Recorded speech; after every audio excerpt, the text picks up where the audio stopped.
নমস্কাৰ বন্ধুসকল মই জ্যোতিষী নয়ন জ্যোতি শৰ্মাই নৱগ্ৰহ জ্যোতিষালয়ৰ তৰফৰ পৰা আপোনালোক সকলোকে স্বাগতম জনাই আজি আমি সিংহ ৰাশিৰ 2025 বৰ্ষৰ বাৰ্ষিক ৰাশিফল সম্পৰ্কে আলোচনা কৰিব খুজিছোঁ।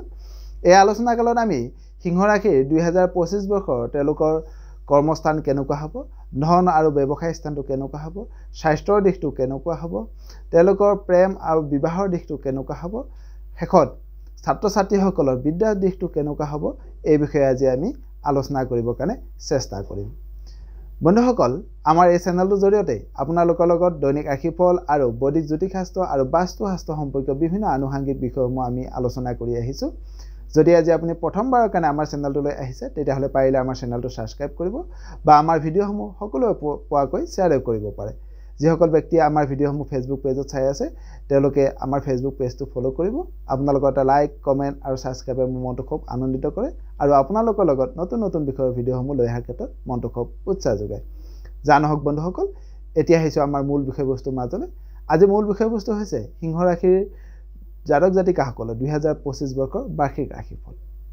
2025 বৰ্ষটোত সিংহ ৰাশিৰ জাতক জাতিকাসকলৰ দ্বিতীয়ত অৰ্থাৎ ধনস্থানত কেতু, চতুৰ্থত বুধ, পঞ্চমত ৰবি, ষষ্ঠত চন্দ্ৰ, সপ্তমত শুক্ৰ আৰু শনি, অষ্টমত ৰাহু আৰু কৰ্মস্থানত গুৰু বৃহস্পতি অৱস্থান কৰি বিশেষ শুভাশুভ ফল নিৰূপণ কৰিছে। যদি আজি আমি প্ৰথমে সিংহ ৰাশিৰ জাতক জাতিকাসকলৰ কৰ্মস্থানলৈ লক্ষ্য কৰোঁ তেতিয়াহ'লে আহি থকা 2025 বৰ্ষতে সিংহ ৰাশিৰ জাতক জাতিকাসকলৰ কৰ্মস্থানটি অতি শুভ বুলি ক'ব পাৰি, কিয়নো কৰ্মস্থানত গুৰু বৃহস্পতি অৱস্থান কৰি বিশেষ শুভ কৰি তুলিছে।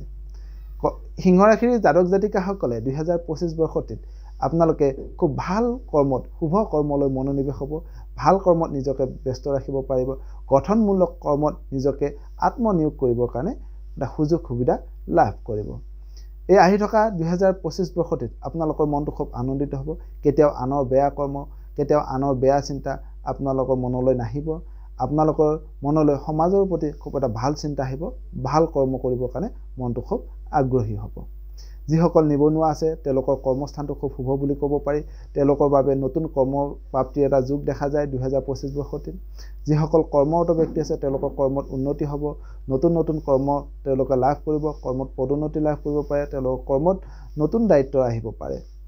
যিসকল নতুন ব্যৱসায়ৰ কথা চিন্তা কৰিছে তেওঁলোকৰ কাৰণে শুভ, তেওঁলোকে নতুন ব্যৱসায় সম্প্ৰসাৰণ কৰিব পাৰিব আৰু খুব সফলতাৰে তেওঁলোকে কৰ্ম আৰু ব্যৱসায়ী দিশত আগবাঢ়ি যাব পাৰিব।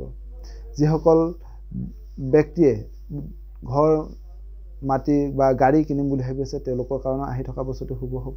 ঘৰলৈ ধন আহিব, হাতলৈ ধন টকা পইচা আহিব, ঘৰত লক্ষ্মী বৃদ্ধি হ'ব আহি থকা বছৰটিত সিংহ ৰাশিৰ জাতক জাতিকাসকলৰ।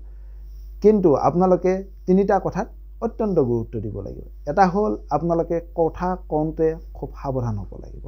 মানুহৰ লগত কথা বতৰা পাতোঁতে খুব সাৱধান হ'ব লাগিব। কেতিয়াবা নক'ব লগা কথাবোৰ কৈ আনৰ লগত বেয়া হোৱাৰ যোগ এটা দেখা যায়। দ্বিতীয় কথাটো হ'ল আপোনালোকে শত্ৰুৰ পৰা খুব সাৱধান হ'ব লাগিব।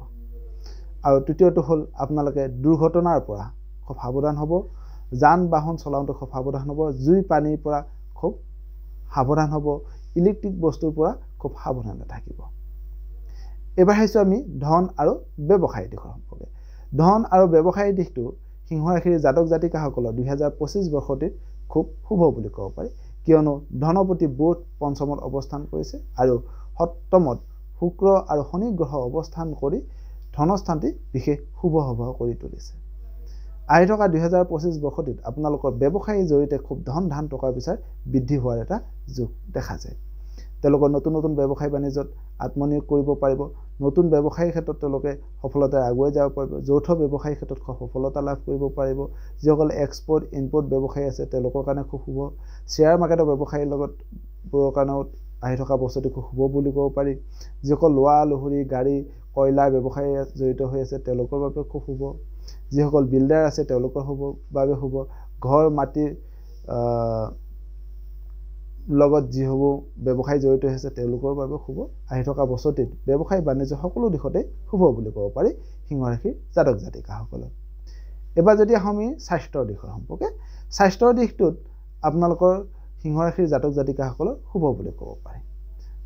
যিহেতু ৰাশিৰ অধিপতি ৰবি আপোনালোকৰ পঞ্চম অৱস্থান কৰিছে স্বাস্থ্যৰ দিশটো খুব শুভ বুলি ক'ব পাৰি স্বাস্থ্যৰ উন্নতি হ'ব শৰীৰৰ পৰা ৰোগ নাশ হ'ব শাৰীৰিক মানসিক স্বাস্থ্যৰ খুব উন্নতি হ'ব বা তেনেকুৱা ৰোগৰ যোগ নাই আহি থকা 2025 বৰ্ষটিত সিংহ ৰাশিৰ জাতক জাতিকাসকল এবাৰ হেছো আমি প্ৰেম আৰু বিবাহ সম্পৰ্কে প্ৰেম আৰু বিবাহৰ দিশটো আহি থকা 2025 বৰ্ষতে সিংহ ৰাশিৰ জাতক জাতিকাসকলৰ বাবে খুব শুভ বুলি ক'ব পাৰি কিয়নো সপ্তমত শনি আৰু সপ্তমত শুক্ৰটো শুক্ৰ গ্ৰহটি শনিযুক্ত হৈ থকাৰ ফলত কিন্তু কিছু বাধা আহিব পাৰে যদিও বাকী দিশত খুব শুভ বুলি ক'ব পাৰি তেওঁলোকৰ বিবাহৰ যোগ দেখা যায় বিবাহ প্ৰাৰ্থীসকলৰ বা যিসকল প্ৰেমাস্পদ আছে তেওঁলোকৰ বাবে খুব শুভ বুলি ক'ব পাৰি কিন্তু প্ৰেম আৰু বিবাহৰ ক্ষেত্ৰত আপোনালোকে সিংহ ৰাশিৰ জাতক জাতিকাসকলে আহি থকা 2025 বৰ্ষতে দুটা দিশৰ ওপৰত খুব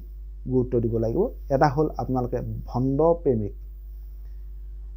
প্ৰেমিকৰ পৰা খুব সাৱধান হ'ব লাগিব বা দুষ্ট প্ৰেমিকৰ পৰা খুব সাৱধান হ'ব লাগিব আৰু এটা দিশ হ'ল প্ৰেমাস্পদসকলে বিবাহখন কৰি তুলিবৰ বাবে অলপ কষ্ট কৰিব লাগিব পাৰে এই দুটা দিশত অলপ সাৱধান হ'ব লাগিব বাকি প্ৰেমৰ ক্ষেত্ৰত সকলো দিশতে শুভ বুলি ক'ব পাৰি একেবাৰে শেষত আহিছো বিদ্যাৰ দিশ সম্পৰ্কে 2025 বৰ্ষতে সিংহ ৰাশিৰ জাতক জাতিকাসকলৰ বিদ্যাৰ দিশটো খুব শুভ বুলি ক'ব পাৰি চতুৰ্থত বুধ আৰু পঞ্চমত ৰবি গ্ৰহ অৱস্থান কৰি বিদ্যাৰ দিশটো খুব শুভ কৰি তুলিছে ছাত্ৰ ছাত্ৰীসকলৰ আহি থকা বছৰতে তেওঁলোকৰ খুব ভাল ৰিজাল্ট কৰিবৰ কাৰণে সক্ষম হ'ব তেওঁলোকৰ ছাত্ৰ ছাত্ৰীসকলে পৰীক্ষাত কৃতকাৰ্যতা লাভ কৰিব পাৰিব বাহিৰত অধ্যয়ন কৰিব পাৰিব যিসকল ছাত্ৰ ছাত্ৰী তেওঁলোকৰ বিজ্ঞান কলা বা বাণিজ্যৰ ক্ষেত্ৰত অধ্যয়ন কৰিছে তেওঁলোকৰ হ'ব ইঞ্জিনিয়াৰিং বিভাগৰ আৰু চিকিৎসা বিভাগৰ লগত জড়িত হৈ থকা ছাত্ৰ ছাত্ৰীসকলো আহি থকা বছৰতে সকলো ফালৰ পৰা শুভ বুলি ক'ব পাৰি সদশত আহি থকা 2025 বৰ্ষতে সিংহ ৰাশিৰ জাতক জাতিকাসকলৰ সকলোৰে শুভ হওক